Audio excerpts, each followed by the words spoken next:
396, వితంతు పెన్షన్ అందుకునే వాళ్ళు 9970, దివ్యాంగులు పెన్షన్ తీసుకుని 4819, మత్స్యకారులు 1498, చేనేత కార్మికులకు సంబంధించిన 997, కల్లు గీత కార్మికులు 619, డప్పు కళాకారులు 230. ఇలా కాకుండా అలాగే ట్రాన్స్జెండర్స్ కానీ ఇందాక మీరు మాట్లాడుతూ ఉన్నారమ్మా, దీని గురించి మీరు ప్రత్యేకంగా మీకు మాట్లాడతాం మీ గురించి ప్లీజ్. కరెక్టే, ఇవన్నీ మీరు ఒక్కరోజు వినండి, మీరు ఆవేశపడకండి, కూర్చోండి, వినండి, దయచేసి వినాలి. మీరు జర్నలిస్టా, మీరు సంఘం నుంచి వచ్చారు? ఓకే, కూర్చోండి ప్లీజ్, కూర్చోండి. ముందు ఎక్కడో చోట ఒక అడుగు మొదలు పెట్టాం. మీ తమరి పేరు? మీ పేరు? మీ పేరు సార్? ఓకే, గోవిందరావు గారు. ఇది ఎక్కడో ఒక చోట మొదలు పెట్టాం, గుర్తుపెట్టుకోండి. ఇందాక కలెక్టర్ గారు కూడా అదే చెప్తున్నారు. ప్రతి ఆల్టర్నేట్ వీక్ నేను వచ్చి పిఠాపురంకి వచ్చి కూర్చుంటాను. అవి ఏవైతే ఉన్నాయో అవి ఇవ్వండి ఖచ్చితంగా. దీంట్లో కూడా చాలా ఛాలెంజెస్ ఉన్నాయి. గత ప్రభుత్వం కూడా అర్హత లేని వాళ్ళని పెట్టారని, అర్హత ఉన్న రకరకాల కామెంట్స్ ఉన్నాయి. వీటన్నిటికీ కలెక్టర్ గారు వీళ్ళందరూ సలహాలు ఇచ్చేది ఏంటంటే, కేంద్ర క్యాబినెట్కి చెప్పాలి, మనం రాష్ట్ర క్యాబినెట్కి చెప్పమంటుంది ఏంటంటే, ఒక రీసర్వే కూడా జరిగితే చాలా మంచిది దీని మీద అని.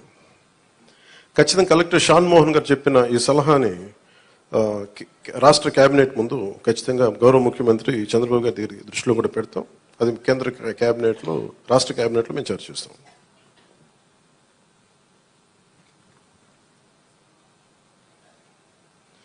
ప్రతి ఆల్టర్నేట్ వీక్ కలెక్టర్ గారు ప్రత్యేకించి వచ్చి ఈ ఏమైతే ఈ సమస్యలు ఉన్నాయి, గ్రీవెన్సెస్ ఉన్నాయో ఆయన మాటిచ్చారు. అంటే ఒక యువ కలెక్టర్ అంత ముందుకొచ్చి, నేను ఒక ప్రతి 2వ వారం వచ్చి కూర్చుంటానంత బిజీ షెడ్యూల్ నాకు తెలుసు. ఒక అడ్మినిస్ట్రేషన్ ఎంత కష్టమో నాకు తెలుసు. అలాంటి సమయంలో ఒక ఎవ్రీ ఆల్టర్నేట్ వచ్చి నేను ఇక్కడికి వచ్చి గ్రీవెన్సెస్ నేనే వ్యక్తిగతంగా చూస్తాను అన్నందుకు వారికి ప్రత్యేకంగా మోహన్ గారికి నా ప్రత్యేక కృతజ్ఞత. అలాగే చాలా సమస్యలు ఉన్నాయి. ఇప్పుడు ఉదాహరణకి మనకి 40% దాటితే తప్ప మనకి దివ్యాంగుల సర్టిఫికేట్ రాదు అనేది డాక్టర్లు అసెస్ చేయాలి. ఒకసారి 90% ఉంటుంది కానీ దాన్ని అసెస్ చేయరు. అందుకని ఇందాక మాట్లాడుతున్న సదరన్ సర్టిఫికేట్ నేను పదం అంటే, ఒక డాక్టర్ వచ్చి ఇది ఎంత శాతం మనకి ఈ వారి శరీరంలో పనిచేయట్లేదు, ఏ అవయవాలు పనిచేయట్లేదు ఒక నిర్ధారణకు రావడానికి దాదాపు కొంచెం ఆ సమయం తీసుకోవాలి.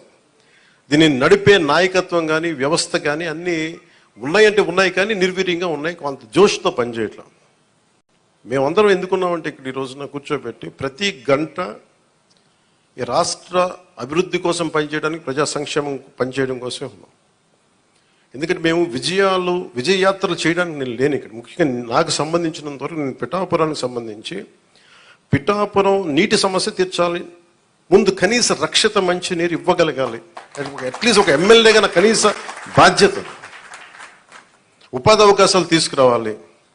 అలాగే ఎన్ని పెన్షన్స్ ఉన్నాయో సరైన అర్హులందరూ, మిస్ అయిన అర్హులు ఎవరైతే ఉన్నారో వాళ్ళందరినీ ముందుకు తీసుకొచ్చి గుర్తించి వాళ్ళకి ఇచ్చేలాగా నా మొదటి ప్రయత్నం.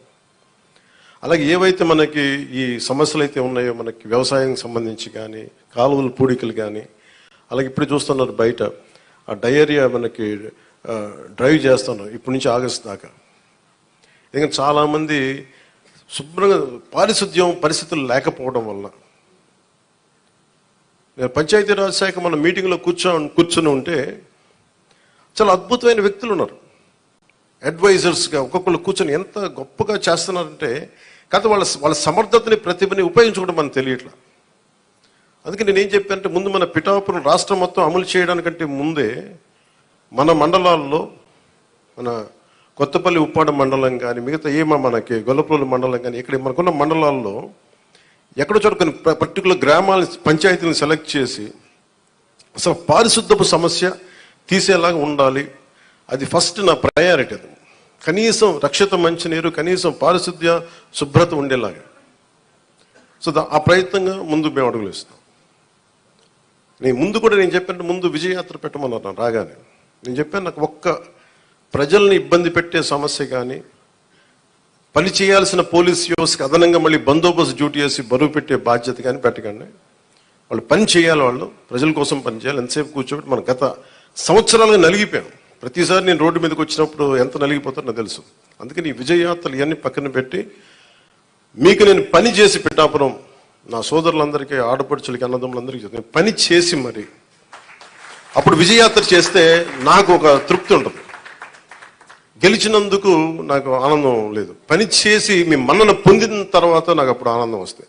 మీ మన్నన పొందే వరకు అప్పుడు నేను ఎమ్మెల్యే అప్పుడే ప్రకటించుకుంటాను.